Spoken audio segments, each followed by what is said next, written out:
Olá! O ano de 2018 está chegando no fim e eu queria aproveitar a oportunidade para falar sobre um artigo que eu escrevi e publiquei esse ano.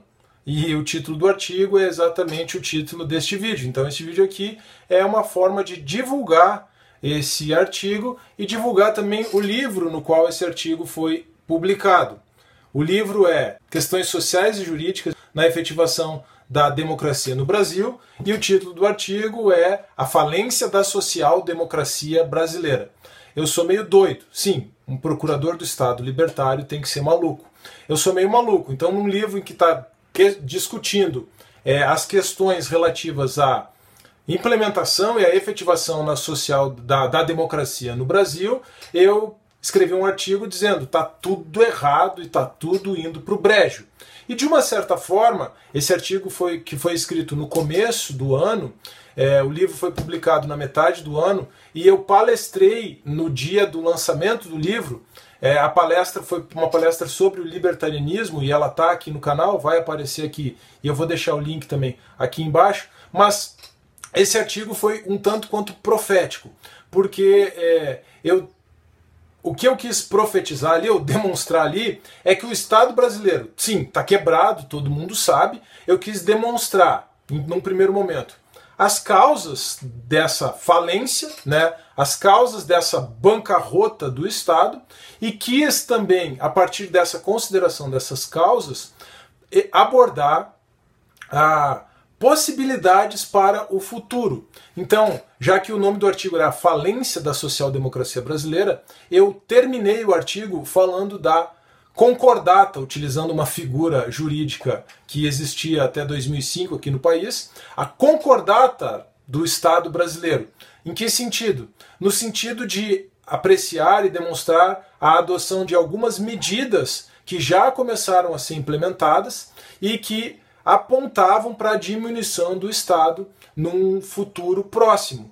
E agora, com a eleição do Bolsonaro e um programa mais liberal, essas coisas tendem a se concretizar. Já tem se concretizado no governo Temer, né? E tendem a se concretizar ainda mais. Quais são essas questões? Eu estou indo lá para o final, depois eu falo um pouquinho da fundamentação mesmo, mas só para dar um pouquinho de relevância ao conteúdo do artigo. De qualquer forma, eu vou deixar aqui na descrição o link para o artigo, certo? Uma versão estendida do artigo, inclusive, que conta com uma parte em que eu analiso também o positivismo sobrecarregado no Brasil, né? E o link também para o próprio livro, né? Para a livraria que vende o livro, caso você tenha interesse em adquirir. Lembrando que o PDF que eu vou disponibilizar é uma versão estendida. Eu tive que retirar uma seção do artigo porque excedeu o limite de páginas estabelecido para o livro, certo? Mas quais seriam essas medidas? Bom, está na boca de todo mundo.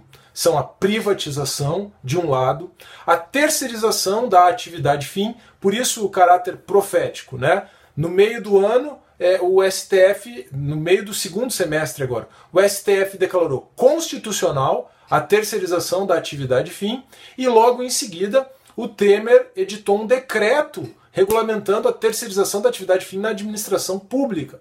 E isso tudo eu tratei aqui no canal em vídeos, né? Mas não só a privatização, a terceirização da atividade fim, mas também a publicização, ou o Programa Nacional de Publicização, que é uma figura prevista na Lei das Organizações Sociais, que é do final da década de 90, e que foi regulamentada pelo Decreto 9.190 de 2017. Em que consiste essa publicização? A extinção de órgãos e de entidades públicas para que o serviço público seja transpassado, seja conferido a entidades do terceiro setor, organizações sociais, uma espécie de ONG que conta com a participação do poder público. É uma loucura, é uma organização não governamental. Isso só existe no Brasil. Mas, tirando as críticas a essa figura jurídica, qual é o sentido de todas essas medidas? O sentido de todas essas medidas é desinchar o Estado. Porque o Estado está falido. Aliás, o nosso Estado está falido sob dois aspectos, e foi assim que eu comecei o artigo. Comecei o artigo tratando da crise de 2014 até 2016, a crise financeira, a crise econômica, que levou a uma crise política e que levou ao impeachment da presidente Dilma. E aproveitei essa crise econômica e essa crise política, essa crise de legitimidade das instituições, o poder judiciário legislando, o ativismo judicial, assunto que eu já tratei aqui no canal e assunto que tem sido tão questionado.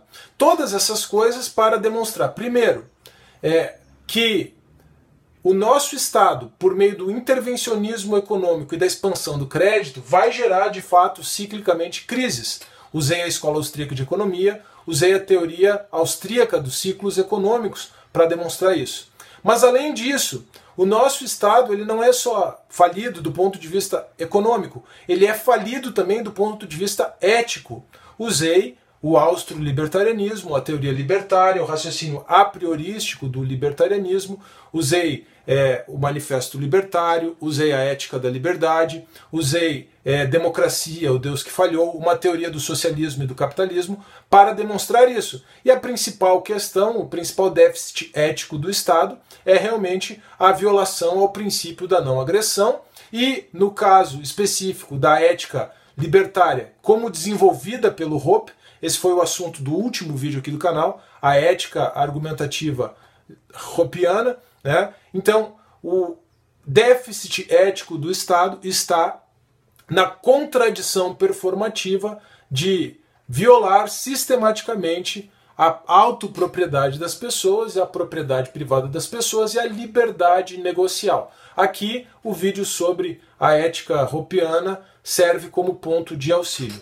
Mas não só isso. Nessa versão estendida do artigo, que você vai encontrar aqui na descrição, você vai perceber também o seguinte: o nosso positivismo, querendo estar baseado na supremacia da lei, historicamente na nossa tradição de civil law, chegou a impasses tremendos, né? Não nos forneceu a segurança jurídica que nós queríamos, desenvolveu-se um sistema de controle de constitucionalidade, e o controle de constitucionalidade também é só uma forma de conferir legitimidade ao crescimento do Estado. Já tratei disso num vídeo aqui no canal.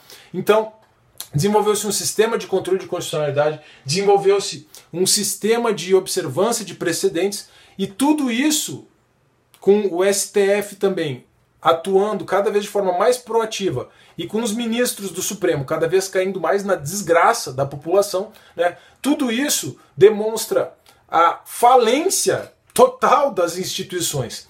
Cresce então movimentos de segregação, movimentos de separação, né, de secessão, desculpa, não segregação, mas movimentos de secessão, movimentos separatistas crescem, ganham força, embora a secessão seja até mesmo inconstitucional. Crescem movimentos de defesa da liberdade, o movimento libertário cresce de forma muito sensível, cada dia mais. Cresce o movimento de educação domiciliar, e aí também um outro artigo que eu escrevi no primeiro semestre desse ano acabou de ser publicado, e eu vou falar sobre ele no próximo vídeo. Eu escrevi sobre a educação domiciliar, o panorama jurídico da educação domiciliar, e esse artigo foi publicado na revista da Procuradoria-Geral do Estado. Eu sou doido mesmo. Num livro sobre democracia, eu mostro que a nossa democracia está totalmente equivocada. Numa revista da PGE, na revista da Procuradoria-Geral do Estado, eu demonstro que o Estado não tem que interferir na educação domiciliar. O artigo foi aprovado, está lá, foi publicado esta semana, ou na semana que eu estou gravando este vídeo aqui, e na sequência vou gravar também um vídeo sobre esse artigo, para divulgar esse artigo, para divulgar o link. De qualquer forma, já vou colocar o link para esse outro artigo também aqui. Então cresce esse movimento de defesa da liberdade no Brasil. O resultado das eleições, como eu falei, eu nem imaginava quando escrevi isso nas férias do ano passado, quando escrevi esse artigo, eu nem imaginava o rebuliço que nós teríamos, o resultado das eleições, e o resultado das eleições, essas medidas que já têm sido implementadas no final do governo Temer, as medidas que vão ser implementadas ou que podem ser implementadas no governo Bolsonaro, elas funcionam como que uma espécie de cumprimento de uma profecia não intencional encontrada nesse artigo que eu escrevi. O principal não é discorrer sobre os assuntos aqui, esse é só um panorama geral, e um panorama geral dessa versão estendida, que trata de positivismo, que trata de ativismo judicial, de controle de constitucionalidade, de justnaturalismo.